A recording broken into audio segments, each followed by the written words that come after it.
Hello everyone, welcome back to our channel Biodiversity and Conservation. I am Subhalakshmi Raut from Ambika Prasad Research Foundation, India.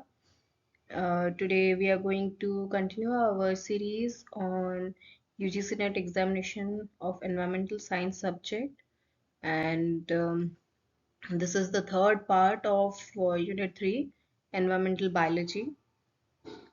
And today we are going to study about the functional attributes of an ecosystem. So, when we say functional attributes of an ecosystem, what do we mean by that? Each ecosystem has some functional attributes which keeps its components parts running together. So, actually, in an ecosystem, several two or more than two processes proceed simultaneously. So the movement of energy and mineral nutrients occur simultaneously. And these two ecological processes of energy flow and mineral cycling, like biogeochemical cycles that we are going to study, they are the heart of an ecosystem dynamics and are basic or fundamental to the structure and function of the ecosystem. So the functioning of an ecosystem can be analyzed through these um, aspects like trophic levels, food chains, food web, ecological pyramid, energy flow, and biogeochemical cycles. These all actually depicts the function that of an ecosystem. Through these, we can know how an ecosystem is important, what are the features of an ecosystem. We're going to study one by one, but today's topic will be on trophic levels. So let's proceed. Trophic levels of an ecosystem. The structural components like the biotic and abiotic components in an ecosystem are arranged into different strata or levels, which are well developed for their particular role in the maintenance of the biotic community. And each biotic stratum is known as a trophic level. The a trophic level is the position that an organism occupies in a food chain where it shows what it eats or and what eats it. Like in the food chain where there are some producers, there are some consumers, and the primary consumer, let's say cow, eats grass, the producers, and the cow is then gets eaten by a lion or tiger. So this shows the trophic level of the organism, and the trophic level contains a set of species occupying one level of the ecological food chain.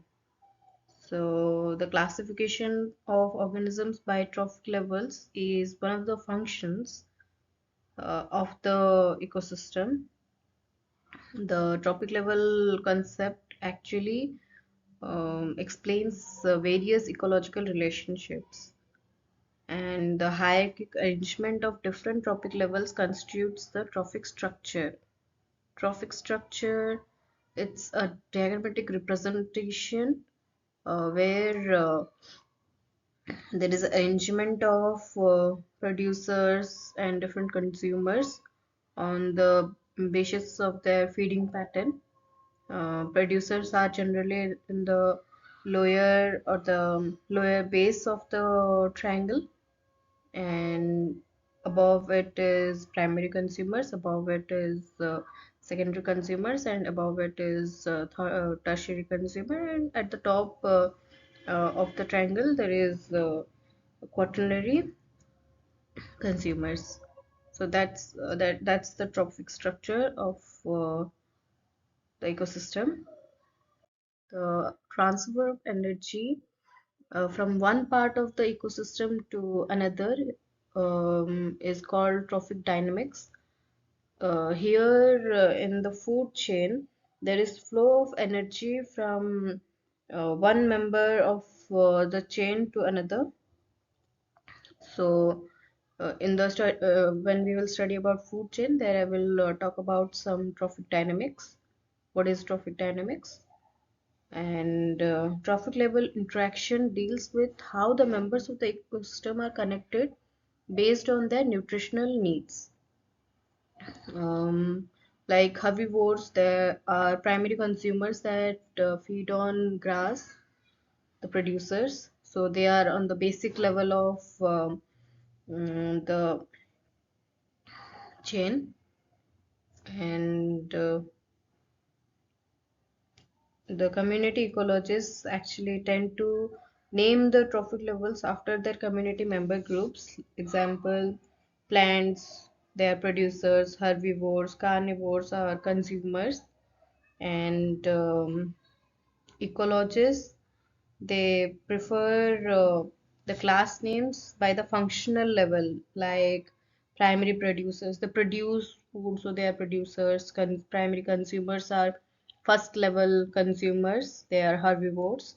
And secondary consumers are carnivores that feed on herbivores. Like that, we have the naming system. And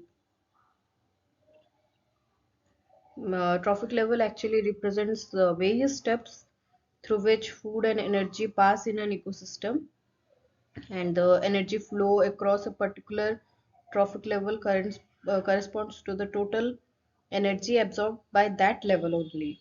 And the total energy is the sum of net productivity and along with the respiratory energy loss.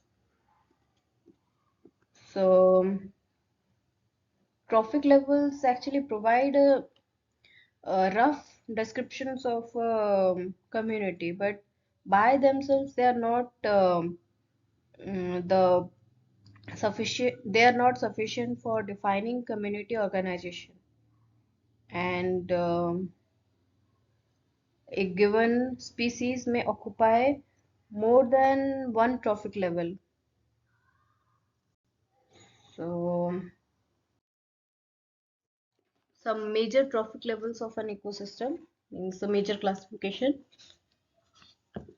An food chain or a ecosystem actually is divided in three parts, maybe more than three parts, but generally three parts. First trophic level, second trophic level, and third trophic level. Let's see one by one what are these. First trophic level is um, the strata that consists of chlorophyll bearing plants or the producers of an ecosystem. And example, in a pond ecosystem, the first trophic level is constituted of phytoplankton. They are microscopic algae and some submerged or submerged plants. And in terrestrial or land ecosystem, rooted plants are the bearer of the first trophic level. And in the second trophic level, we have herbivores or primary consumers, which directly depend upon the plants for their food. And they are zooplankton in case of pond ecosystem, and deer in case of terrestrial ecosystem. And the third trophic level is constituted of carnivores, which depend on herbivores for food. And in most cases, there are three trophic levels, but there are some organisms that eat the carnivores also, like large fishes eating small fishes who are the tertiary consumers or the third trophic level organisms. And the large fishes then belong to fourth trophic level.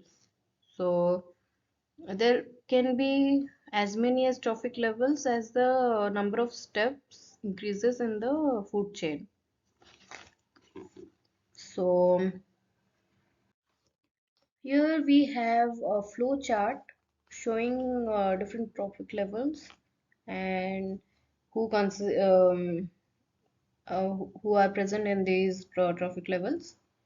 For example, like primary producers, they are the residents of first trophic level.